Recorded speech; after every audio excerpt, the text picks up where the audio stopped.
हमने प्रोसेसेस तो पूरा कर लिए बेटे, आइसोथर्मल, आइसोकोरिक, आइसोबारिक और एडियाबेटिक, उसके साथ कंबाइंड प्रोसेस पॉलीट्रॉपिक। अब इनके यूसेस, अब मैं क्वेश्चन करूंगा, देखना आप लोग, आप बड़े इजीली क्वेश्चन को सॉल्व कर पाओगे। तो अभी हम लोग कन्वर्जन ऑफ ग्राफ देखते हैं, which is very useful while solving numericals. तो मेरे पास एक एग्जांपल है, मान लो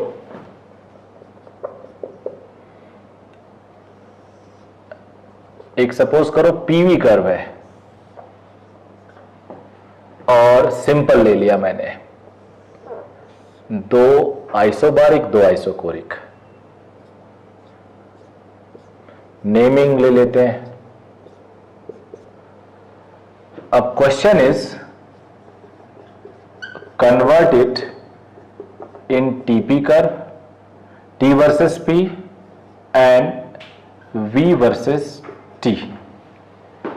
एक तरफ पी नीचे कर दिया मैंने, एक तरफ वी ऊपर कर दिया, तो पूरा एग्जैक्ट आप लोग सॉल्व कर सकते हो। सबसे पहला सॉल्व करते हैं। सबसे पहला होगा टीपी। तो जो पहला टीपी होगा, पी है यहां, पी यहां, तरीका देखो आप।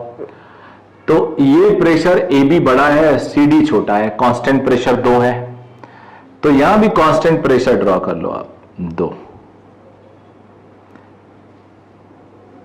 एक वाले पे ए बी लाइन है, एक वाले पे constant pressure C D line है। ठीक है बेटा। अब दो आइसोकोरिक है, टीपी पे आइसोकोरिक कैसा होगा? ये फॉर्मूला होता है पीवी इज एनआरटी, तो टी बाई ये Y is equal to M X होगा। तो दो आइसोकोरिक ड्रॉ कर लेते हैं। बड़ा कौन है छोटा कौन है अभी देखेंगे। ये अब जो स्लोप है वो डायरेक्टली प्रोपोर्शनल टू वी है, तो स्लोप इसका ज्यादा है। देखो ना, जो ऊपर है उसका स्लोप ज्यादा है, स्लोप ज्यादा वाले का सीबी पॉइंट है, बीसी पॉइंट है, तो ज्यादा वॉल्यूम यानी बीसी पॉइंट इस लाइन पे होगा। आइसोकोरिक एक और है एडी, वो कम है तो कम स्लोप वाले पे होगा, because slope directly proportional to volume. अब इनको ज्वाइन कर देते हैं। देख बेटा, ए बी और बीसी में कॉमन क्या है? बी। देखो ना, एक ए बी लाइन है और एक बीसी लाइन है, इंटरसेप्ट कर रहे हैं, तो बी ए बी सी में भी है, बी ए बी में भी है।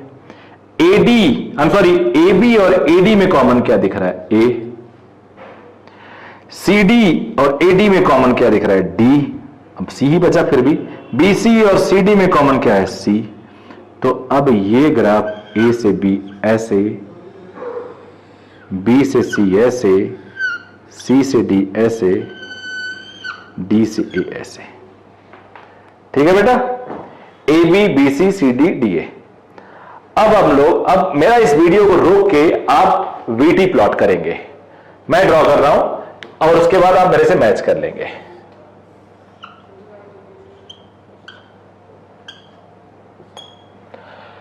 दो आइसोकोरिक बीसी एंड एडी, एक ज्यादा एक कम, और दो आइसोबारिक हैं ए बी और सी डी। तो आइसोबारिक वीटी पे कैसे प्लॉट होगा?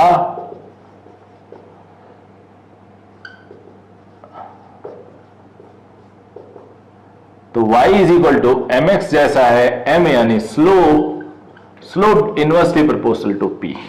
तो ये कर्व ऐसा होगा जिसका स्लोप कम उसका प्रेशर ज्यादा। तो प्रेशर ज्यादा है ए बी, स्लोप कम है नीचे वाली लाइन का, तो ये ए बी हो गया। दूसरा प्रेशर है सी डी, उसका स्लोप ज्यादा है, प्रेशर कम है तो स्लोप ज्यादा है। अब देखो कॉमन पॉइंट, ए बी और बी सी में कॉमन क्या है? बी। ए बी और एडी में कॉमन क्या है? ए।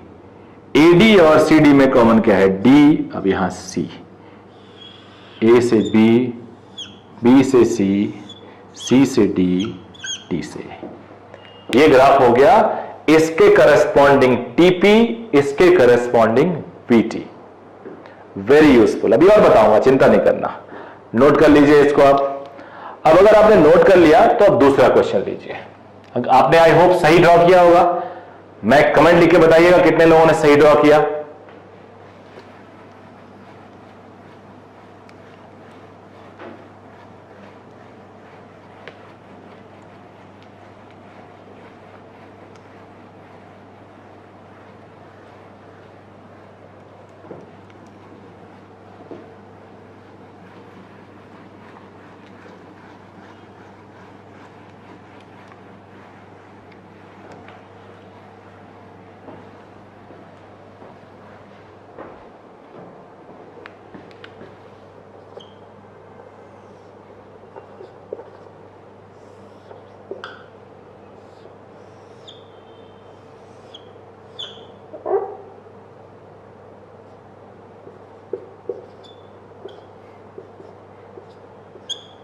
बीसी और सीडी आइसोथर्मल है।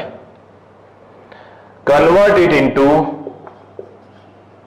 VT and TP curve. ये वैसे डीजल इंजन होता है। जब आप बीटेक करोगे, जो इंजीनियरिंग वाले स्टूडेंट्स हैं, तो ये इंजन में मैकेनिकल इंजीनियरिंग में पढ़ाया जाएगा, ऑटोमोबाइल मैकेनिकल इंजीनियरिंग में। तो एक आइसोबारिक है, एक आइसोकोरिक है, दो आइसोथर्मल है। देख के बताओ कौन सा आइसोथर्मल का टेम्परेचर ज्यादा है। जो दूर है उसका टेम्परेचर ज्यादा है, तो बीसी का टेम्परेचर ज्यादा होगा, एडी का कम होगा। तो ड्रॉ करते हैं।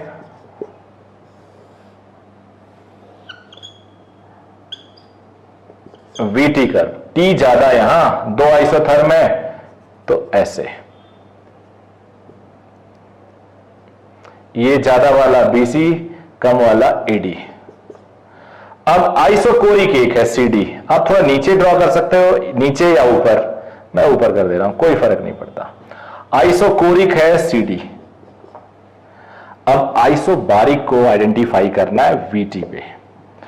तो PV is equal to NRT, V is NR upon P into T, Y is equal to MX. अब एक ही है तो कुछ भी कर दो,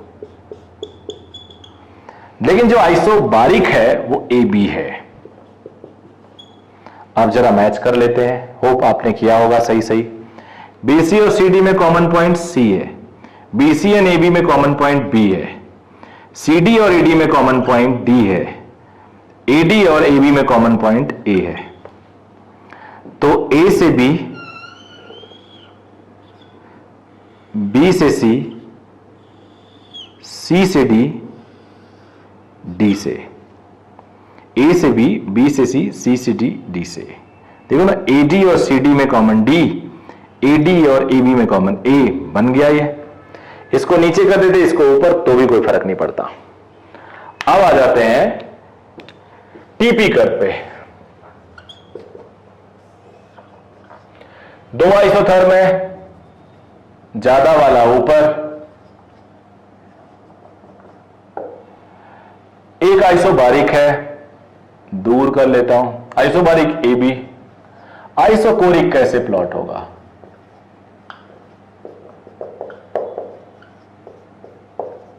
it just like y is equal to M X. तो ऐसा आइसोकोरिक में सी पॉइंट है। बस अगेन मैच कर लेते हैं। ए बी और बी सी का कॉमन बी, ए बी और ईडी का कॉमन ए, सी डी और ईडी का कॉमन डी, बीसी और सीडी का कॉमन सी। ये ए है, डी ही है, ये ए है। ए से बी, बी से सी, सी से डी, डी से। तो ये कर्व हो गया conversion from PV to VT to TP. Okay, अब हम लोग एक नई चीज शुरू करेंगे और वो होगा हीट इंजन कॉर्नट साइकिल। इसके बहुत सारे क्वेश्चन बन सकते हैं। आई होप आप ट्राई करोगे सब।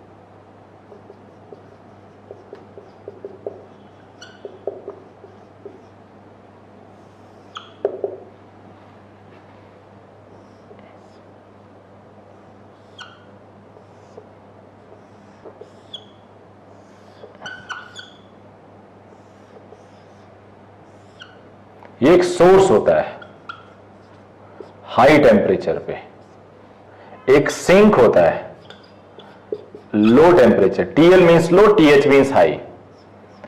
हाई टेम्परेचर से हीट लिया जाता है और वर्क किया जाता है which is known as work output, और सिंक में हीट को भेज दिया जाता है। सोर्स से हीट लिया, सिंक को भेजा, वर्क आउटपुट किया। अब आगे बढ़ते हैं।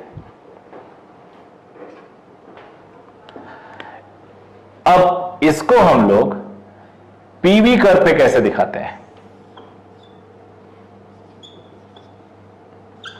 दो चीजें इसमें आइसोथर्मल पे होती हैं।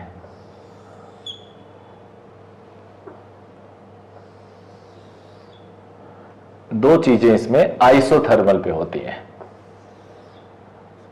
टी हाई टी लो। दो चीजें इसमें एडियाबेटिक पे होती हैं, let it be A B C D. Heat का जो इंसर्शन होता है वो हाई टेम्परेचर सोर्स का टेम्परेचर बदलता नहीं है, मान के चलते हैं इनफाइनाइट सोर्स है ये। सिंक पे हीट जो ट्रांसफर किया जाता है वो भी एडियाबेटिक होता है, आई एम सॉरी आइसोथर्मल पे होता है। वर्क आउटपुट एडियाबेटिक में होता है। अब जरा हम लोग समझ लें कौन क्या है। ए बी को हम कहते हैं आइसोथर्मल एक्सपेंशन। एक्सपेंशन क्या? वॉल्यूम बढ़ रहा है, देख रहे हो आप। बीसी को कहते हैं एडियाबेटिक एक्सपेंशन। सीडी को कहते हैं आइसोथर्मल कंप्रेशन। डीए को कहते हैं एडियाबेटिक कंप्रेशन। समझ गए बेटा? ए से बी तक आइसोथर्मल एक्सपेंशन, वॉल्यूम बढ़ रहा है देखो। बी से सी तक एडियाबेटिक एक्सपेंशन, सी से डी तक वॉल्यूम कम हो रहा है, कंप्रेशन, और फिर डी से ए तक एडियाबेटिक कंप्रेशन। तो चार प्रोसेस होते हैं, दो आइसोथर्मल पे, दो एडियाबेटिक पे। अब यहां से तुम कंजर्वेशन ऑफ एनर्जी से लिख सकते हो Q in is equal to Q out plus W output. तो जो वर्क आउटपुट होता है वो Q out in minus Q out होता है। Heat directly proportional to temperature है। अब efficiency of cycle, efficiency of cycle,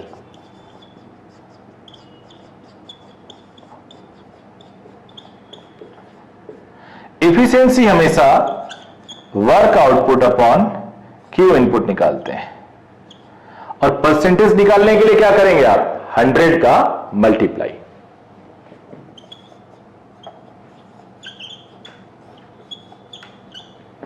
तो 1 minus Q out upon Q इन। अब Q इन करस्पॉन्डिंग टू है हाई टेम्परेचर, Q आउट है लो टेम्परेचर, तो 1 minus TL by TH।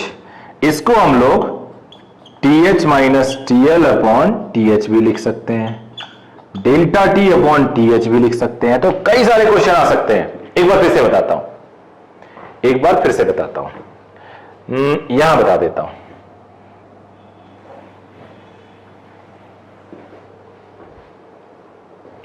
Efficiency 1 minus Q out upon Q in, 1 minus TL upon TH, delta T upon TH, ये कुछ भी लिखा जा सकता है, या वर्क आउटपुट जो बेसिक डेफिनेशन है, हीट इनपुट, ये सब लिखा जा सकता है। For percentage efficiency, efficiency is 1 minus TL upon TH। ये 1 से काफी छोटा आता है, विच इज प्रैक्टिकली पॉसिबल है ही नहीं 1 निकालना।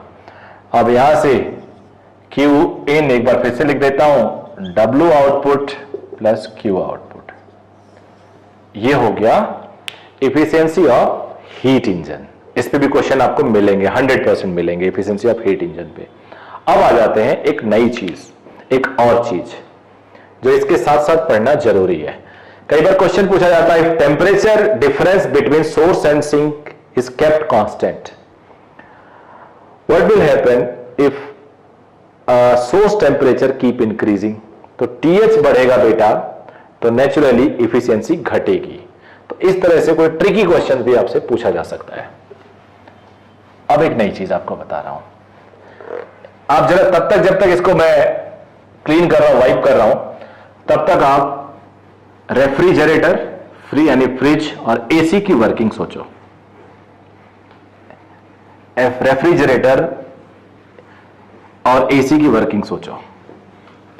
रूम का टेम्परेचर 30 डिग्री है, आपने रिमोट से लगा दिया 20 डिग्री, बाहर का 40 है, तो अब 30 डिग्री से हीट वो निकाल के 40 वाले की तरफ भेजेगा और कम करेगा। नॉर्मली क्या होता है, नॉर्मली होता है हीट हमेशा फ्लो करती हाई से लो, बट आपका कमरा ठंडा है, बाहर गर्म है, आप इसे और ठंडा कर रहे हो, यहां से लो से हीट निकाला और हाई को भेजा, which is not possible in general. Similarly fridge में भी और ठंडा किया आपने, लाइट चली गई थी, टेम्परेचर अंदर का बढ़ गया 20 डिग्री, लाइट आई, अब उसको बाहर का 30 है और ठंडा कर रहा है फ्रिज। पीछे एक आवाज आती है मशीन की, कंप्रेशर होता है, नीचे भी रखा होता है, पीछे फिन्स होती हैं। AC का कंप्रेशर बाहर होता है। पानी आपको लोअर ग्राउंड फ्लोर से आपको थर्ड फ्लोर पे पहुंचाना है। नॉर्मली थर्ड फ्लोर का पानी नीचे आ जाएगा, नीचे का पहुंचाना है तो एक्स्ट्रा एफर्ट चाहिए। कम टेम्परेचर से हीट निकाल के बाहर भेजना है, एक्स्ट्रा एफर्ट चाहिए। फ्रिज में भी वही एक्स्ट्रा एफर्ट चाहिए। ये एक्स्ट्रा एफर्ट पंप करता है, that's why we call it water pump, that's why we call it heat pump. और ये हीट पंप बेसिकली कंप्रेशर होता है इन सब केसेस में, AC और रेफ्रिजरेटर में। तो हीट पंप, इससे पहले वाला क्या था बेटा, इससे पहले वाला था हीट इंजन, अब हम लोग पढ़ रहे हैं हीट पंप, जिसे रेफ्रिजरेटर भी कह सकते हैं। तो रेफ्रिजरेटर की वर्किंग क्या होगी बताता हूं। एक एक्सटर्नल कोई वर्क करता है तब ऐसा होता है। सिंक यानी लो टेम्परेचर, सोर्स यानी हाई टेम्परेचर, यहां से वर्क इन, क्यू आउट, यहां पे क्यू इन। तो यहां से हम Q out is equal to W in plus Q in लिख सकते हैं। W इन होगा Q out minus Q in. यहां हम इफिशियंसी नहीं पढ़ते हैं बेटा, यहां हम इफिशियंसी नहीं पढ़ते हैं, यहां कोफिशिएंट ऑफ परफॉर्मेंस पढ़ते हैं। Coefficient of performance, let it, इसे COP भी बोल देते हैं या बीटा बोल देता हूं मैं। ये Q in upon W in.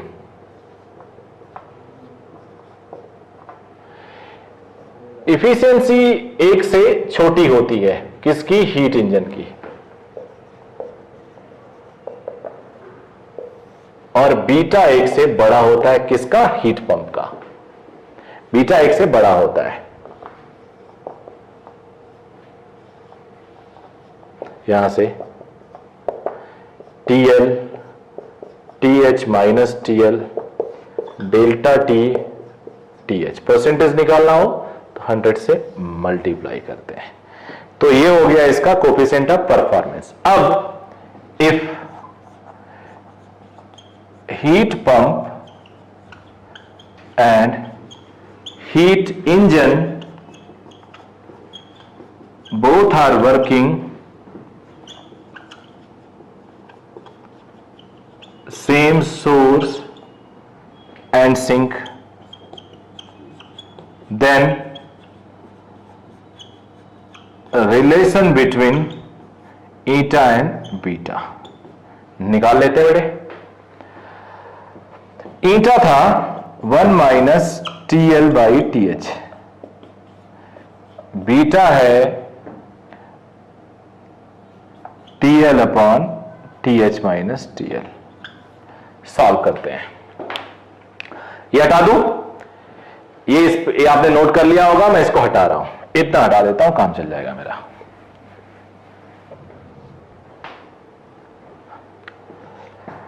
From 1 TL upon TH is 1 minus eta, यहां से उल्टा कर दो, TH upon TL is 1 upon 1 minus eta. From 2 beta is equal to 1 upon TH by TL minus 1, TL से डिवाइड कर दिया। अब TH upon TL है 1 अपॉन 1 माइनस ईटा। थोड़ा सॉल्व करते हैं, 1 माइनस ईटा ऊपर, ईटा नीचे, तो बीटा आ गया 1 माइनस ईटा अपॉन ईटा। थोड़ा और देख लो, ईटा से मल्टीप्लाई करो, ईटा एक तरफ भेज दो,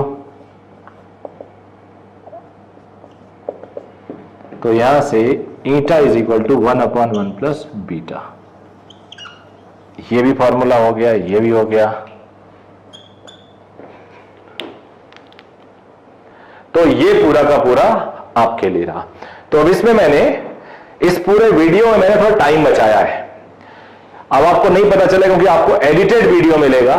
मैंने बीच बीच में क्वेश्चन लिखने के लिए जो टाइम लैग होता है उसको खत्म कर दिया है, क्योंकि बहुत लंबा वीडियो बनने से आप कई बार आपको लगता है साइकोलॉजिकली आप थोड़े थक जाते हो। तो ये जो वीडियो मैंने इसमें 20 से 25 मिनट का काम कम कर दिया है, just because of editing. Material बिल्कुल वही है, एडिटिंग के लिए 20-25 मिनट का मैंने काम कम कर दिया है। तो पूरे वीडियो को होपफुली आप अगर ढंग से पढ़ेंगे तो मजा आएगा। प्रैक्टिस करेंगे, एक बार क्वेश्चन सॉल्व करेंगे तो एक भी क्वेश्चन नहीं छूटेगा।